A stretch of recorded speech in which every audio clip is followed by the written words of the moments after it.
It's Taco Tuesday, or Wednesday, or Thursday, or Saturday. Taco night is always a night at our house. We love Mexican food. I like to make big batches of taco meat to have on hand. So whenever you're having one of those days where you need to swing by, pick up some cheese dip and chips and guacamole from your favorite Mexican restaurant, you've got ground beef that's seasoned, ready to go anytime. So what I'm doing is, for this batch, 2 pounds of our Rabbit Ridge Farms ground beef. Now ours is pretty lean. We don't grade it, so it's not a specific amount, but I'd say it's about 80-20. Sometimes it's 90-10. It just depends on the batch. So you want to make sure you have a leaner ground beef for this. So just want to crumble it up into your pot. What's great about this is you can do as little or as much as you want. I always recommend doing more. It freezes well. I'm actually going to show you several ways that you can use this. It's not just for tacos. You can use it in a lot of ways. To do in one big batch all at once, it's easy to multiply. It's easy to store. It's easy to freeze. Why not just messy up your stovetop once and have lots of meals ready for you?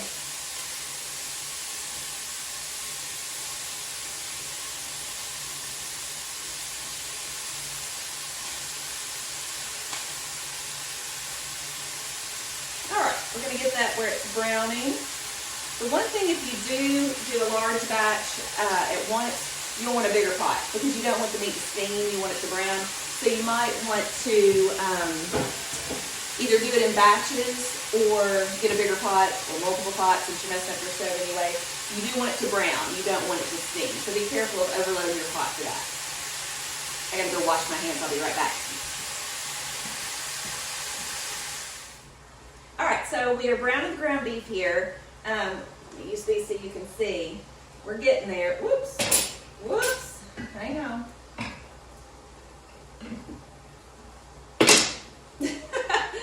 So we're getting there.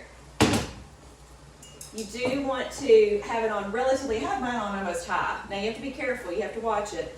But you want to keep it moving so the ground beef is all touching the surface of the bottom of the pan at some point so it can get cooked all the way through. Now,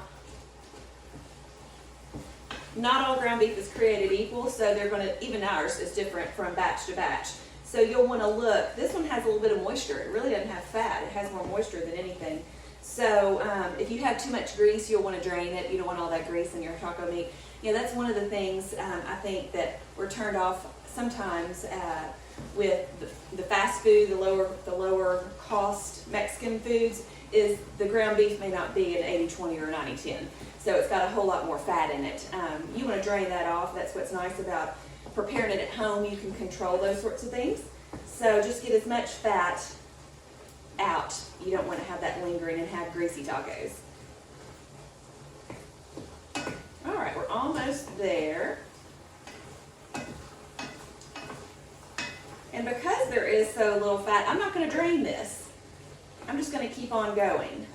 So at this point, you want to get your seasonings. Now, all right, so I'm not very good at measuring. A lot of people ask, can I have the recipe for whatever? And it's really hard for me because most of the time I don't have a recipe.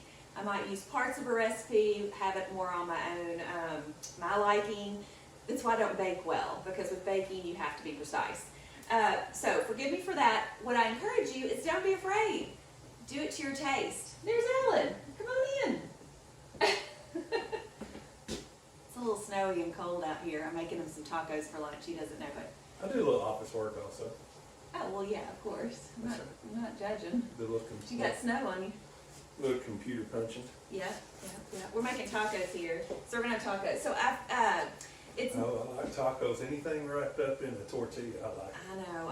Now, what I was also saying is that it's so versatile. So you're actually going to have tacos for lunch, which I said it's not just Taco Tuesday, it's taco any day at our house. That's right. So I encourage you to not be tied to measurements. Just go, it's always better to start less than more. You can always add more. You can't take it away. So for 2 pounds of ground beef, I'm going to do a mounded spoon. Now, this is a teaspoon, so I'm gonna do about a mounded teaspoon. You can go back and taste it and see if you want more. But I just encourage you, just try it. Don't make it overly complicated. I tend to use less seasonings also because I don't want to have a list of 16 things I have to have on hand.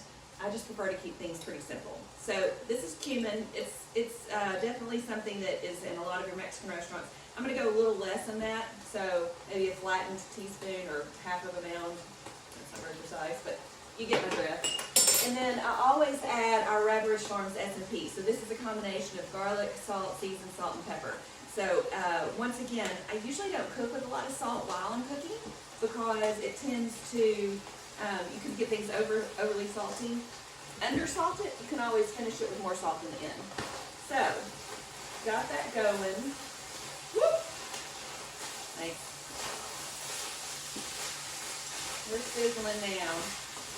Now, if you think the pan's getting a little dry, just add a little bit of broth or water. Of course, we prefer broth. This is some of our Raverish Farms chicken broth. Show them how thick that Oh my broth is. goodness, y'all. It's It's hard to see. I don't know if you can look down in there. Can you see if you can angle the camera? I mean, look at that wiggle jiggle. That's not your everyday broth. Can't buy that at the grocery store. No. This is so thick. There's a little bit of fat in there. Those are those little spots. So, add just a little bit too, so it's not so dry. Woo. As you can see, I'm a klutz in the kitchen. But I hope it encourages you and helps you see that you don't have to be a professional, you don't have to be following a recipe. Just get in there and cook.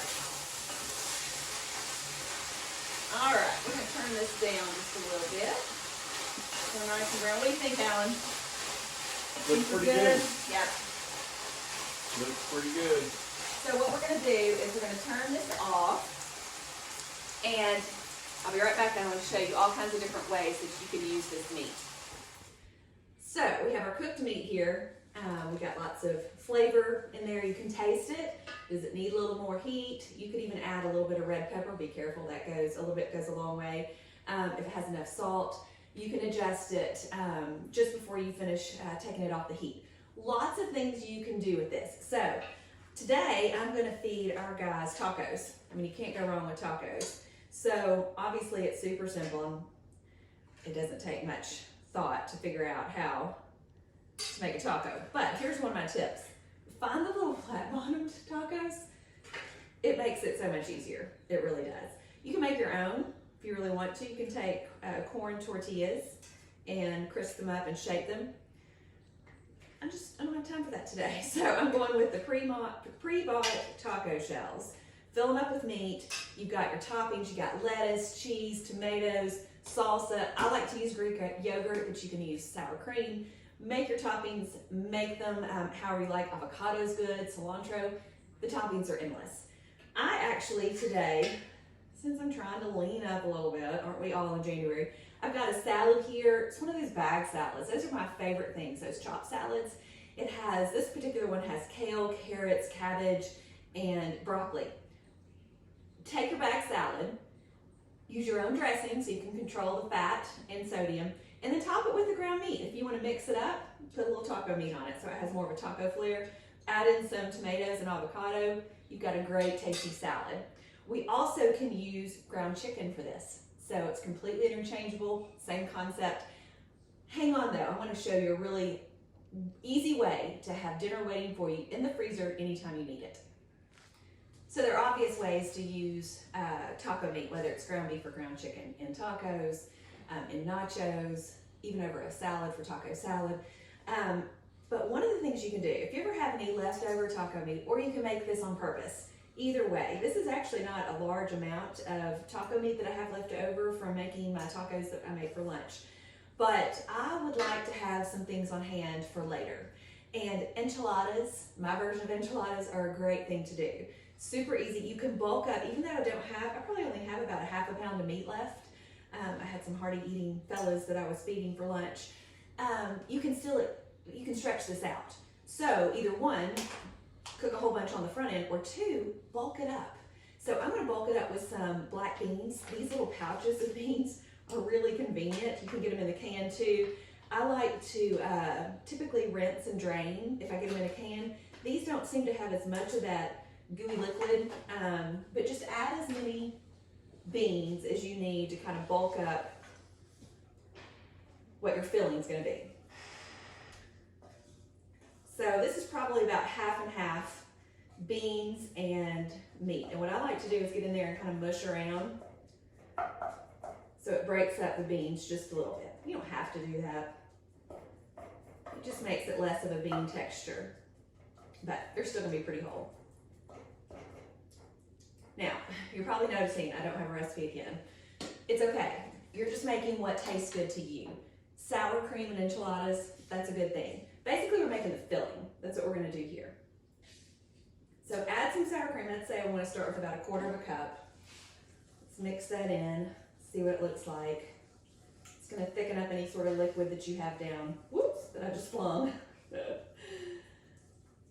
And then of course you can't go wrong with cheese. You can either buy pre-shredded or shred your own. I usually like to shred my own, but happen to have this shredded cheese on hand, so I'm just gonna use it. So I had probably about a handful, whatever that equals to be. You just want, basically you want your filling to look like you'd enjoy eating it. So this is something that is about 1 to 1 to 1, I would say. So about 1/2 cup of meat, 1/2 cup of beans. I think I need a little bit more sour cream, so that would make it about 1/2 cup of sour cream, and then about 1/2 cup of cheese. But you make it so it looks good to you. If you like less sour cream, and actually I'm using Greek yogurt, you can do that. If you like more cheese, I mean, you can never go wrong with cheese. If you prefer all beans, just do this with beans. You can do a mixture of meats, whatever you have on hand. All right, that's nice and mixed. So now you just want to take your tortillas. I'm using Siete tortillas. They are gluten-free, grain-free. We're actually going to be spending some time this weekend with someone who has a gluten intolerance, so I want to do this. You can use any kind of tortilla that you like. I really like these Siete tortillas and enchiladas because they bake up really, really well. So you're just going to take a little bit of your filling. Don't over mix. I've sprayed my glass pan. You can even use a disposable pan, and you're just going to fill it and then flip it so the seam is down. You do have to be careful with the Sietes because they do want to break if they're not at room temperature. If they're too cold, they tend to crack. But in a casserole, it's pretty forgiving. Doesn't matter quite as much. So that's what you're gonna do. You're just gonna keep filling until you run out of meat mixture. If you need to, get another pan. You can even do little small individual pans where you have like a couple of tortillas in each. So you can just pull it out for a quick lunch. But I'll just keep filling. I'll be right back. So as you can see, I've taken all my tortillas. I used up all of my filling and filled up the casserole nice and full. Now all you want to do, you can make your own, but I wouldn't. I would just get your favorite enchilada sauce. Again, this is the Siete brand. You can use red, green, it doesn't matter. If you want to add green chilies to it for a little extra heat, you can. But you just want to cover up, the main thing is you want to cover up all of those tortillas. Otherwise, they might get a little too crisp. You want to be covered with some sauce or liquid. So, enchilada sauce, and then, of course, cheese. Gotta have the cheese on top, as little or as much as you like. And then what you'll do is either one, if you're ready to go, if you're going to eat this tonight, cover it, pop it in the oven, cook it until it's nice and bubbly. Since everything is cooked and ready to go, it doesn't take that long, maybe 20 minutes. Pull off the foil for another 10 or so. Keep an eye on it so the top can get nice and brown and bubbly. I, however, am going to save this for this weekend for dinner with some friends, so I'm going to pop it in the freezer. Again, cover it with foil, make sure it's nice and sealed, and then I'm going to pop it in the freezer. It'll take a little bit longer. I might thaw it for a little bit, but let's be honest, I probably won't remember until right time to cook. It just takes a little bit longer. You'll want to cook it with that foil on for just a tad bit longer to make sure everything is nice and thawed, nice and bubbly, and then again, pull off that foil to let it get brown on top. So, 3 different ways to enjoy enchiladas.